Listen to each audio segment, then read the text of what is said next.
Hi guys, welcome back to my channel. In today's video, we're diving into one of the most important building blocks in any programming language, variables. Whether you're just getting started with C++ or you're revising your concepts, this video is going to help you clearly understand what variables are and why we use them, the different types of variables based on data, the concept of variable scope. And we'll also perform some simple operations, all explained with hands-on examples. So, let's get started.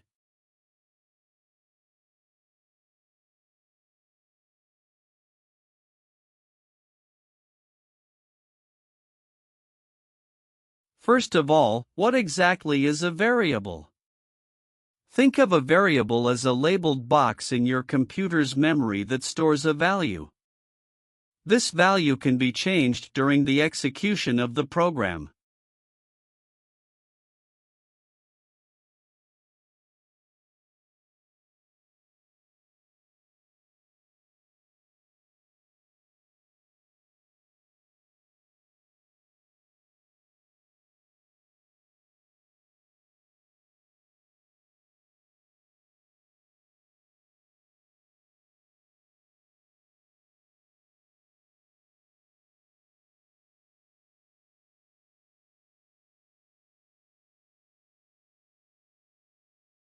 Let's imagine a box labeled age, and we put the number 18 inside it. Now, whenever we use the word age in our code, C++ knows we're referring to the value inside that box, which is 18. In simple words, a variable is just a name given to a memory location where we can store data like numbers, letters, or words.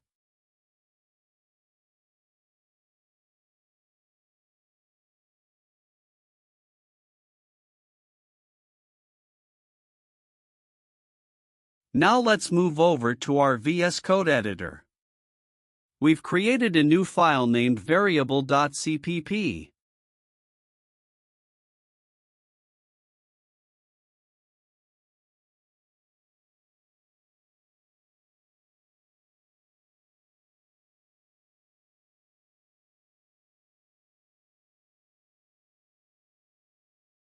Inside the main function, we start by creating a variable.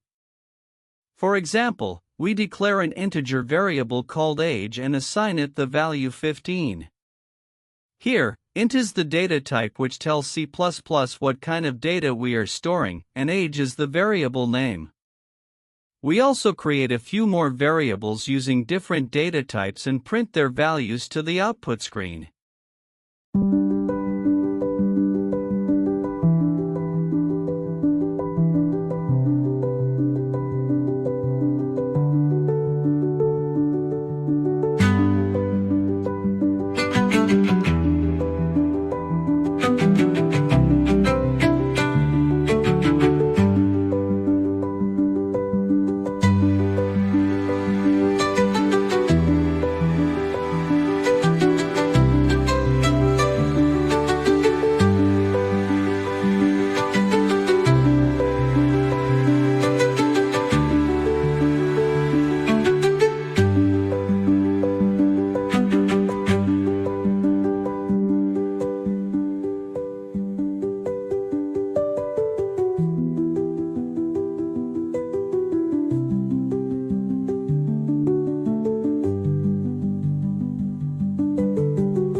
Then, we update the value of one of the variables to see how it affects the output.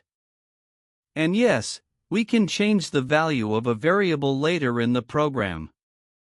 For instance, we change the value of our age variable from 15 to 30.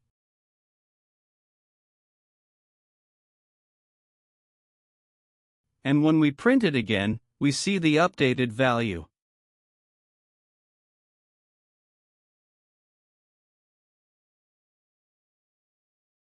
Let's now talk about data types. The data type of a variable tells the compiler what kind of value the variable will hold, and how much memory it needs.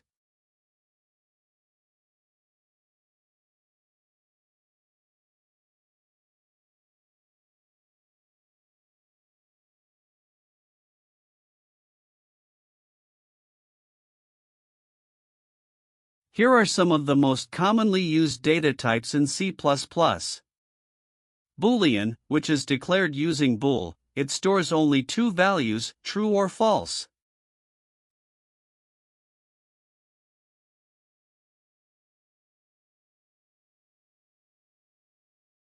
Character, which is declared using char, it stores a single character, such as a letter or a digit.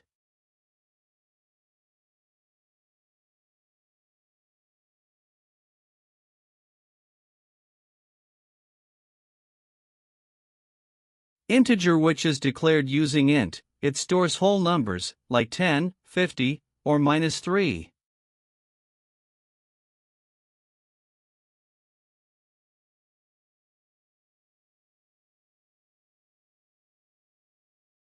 Float, which is used to store decimal or fractional numbers, like 3.14 or 2.5.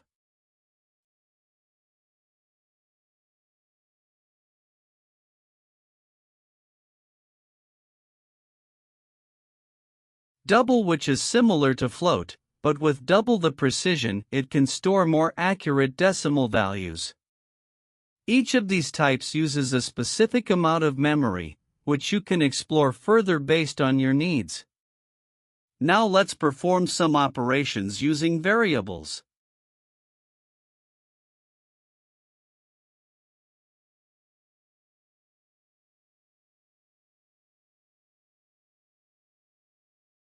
We declare two integer variables, say x and y, assign them some values, and then create another variable sum to store the result of adding x and y.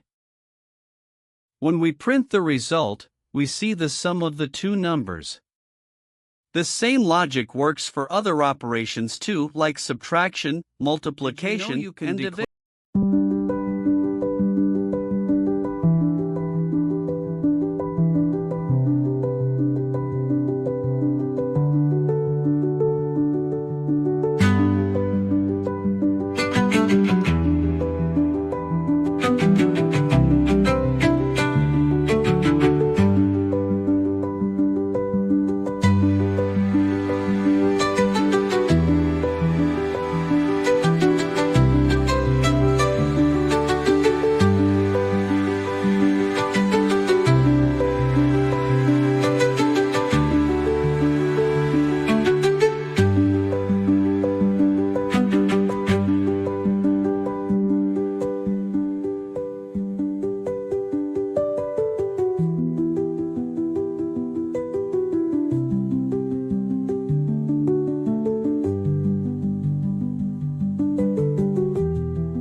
Multiple variables of the same data type in one line?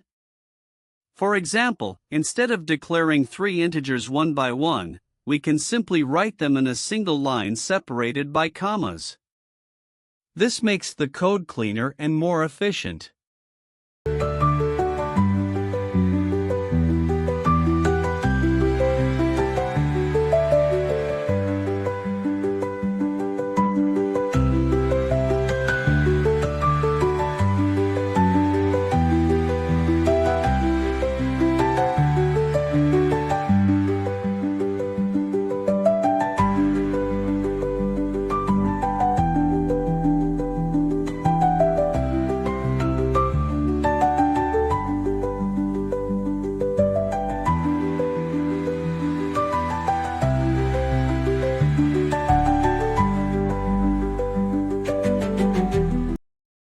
Next, let's talk about identifiers. Identifiers are the names we give to variables, functions, arrays, and so on. For example, if you name your variable myname, it's clear what the variable is meant for. On the other hand, naming a variable just n might work, but it's not very descriptive.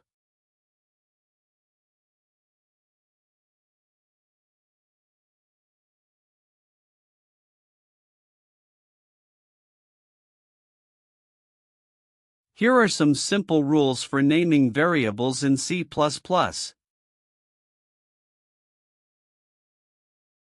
Names can contain letters, digits, and underscores. They must start with a letter or underscore, not a number.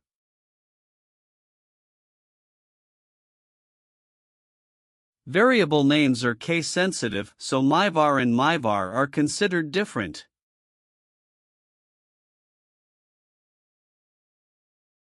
You cannot use spaces or special characters like hashtag or %.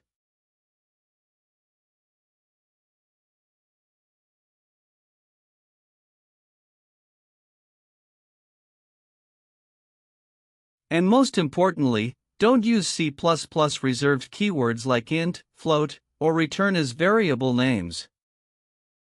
Sometimes you want a variable whose value should never change after it's been set. That's where constants come in. We use the const keyword to declare a variable as constant. If we later try to change its value, the compiler will throw an error, which is exactly what we want when dealing with values that should remain fixed, like pi equals 3.14, or maxisors equals 100.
Now let's dive into the concept of scope, which refers to where in the program a variable can be accessed. There are three types of scope in C++. 1. Local scope, a variable declared inside a function or a block. It's only accessible within that block. 2. Global scope, a variable declared outside of any function.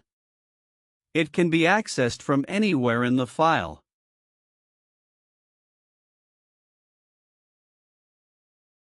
3. Static variables, these are local variables that retain their value even after the function ends.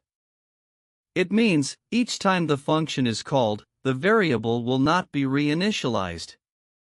We've created an example in our compiler to demonstrate this. We start by declaring a global variable named global counter.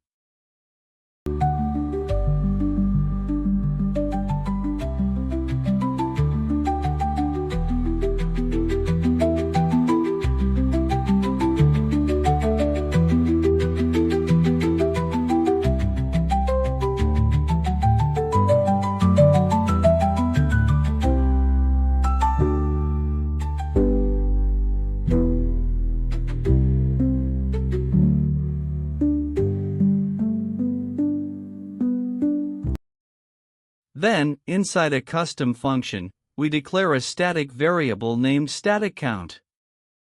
Each time this function runs, static count increases by 1 and retains its value between calls.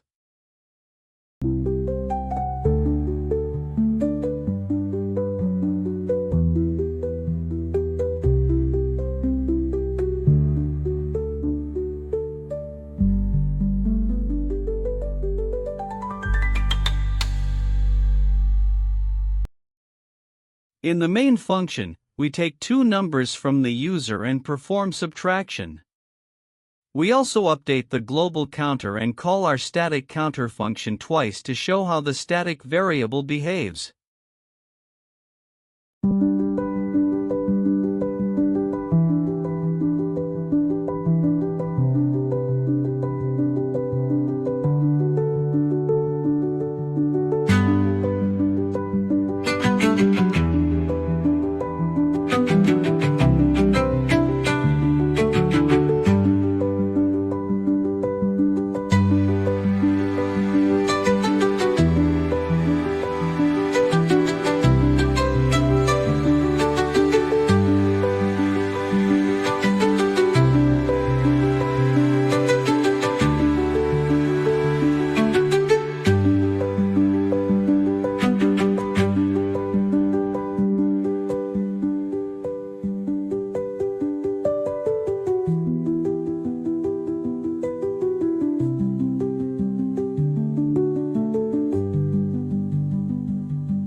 And now it's challenge time.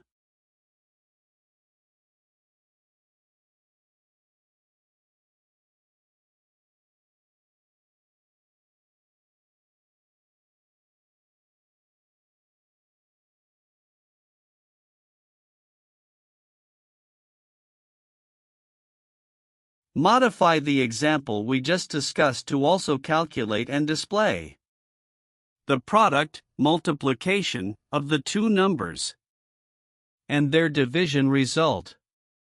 Try entering different values, including 0, and observe what happens during division. It's a great way to understand how C++ handles edge cases like dividing by 0. Submit your answers in the comments below, I'll be checking them out. So that's it for today's video.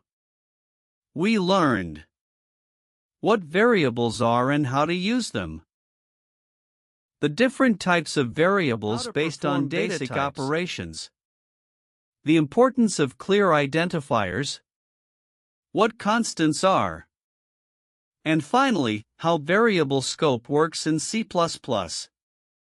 If you found this video helpful, don't forget to like, subscribe, and hit the bell icon for more programming tutorials.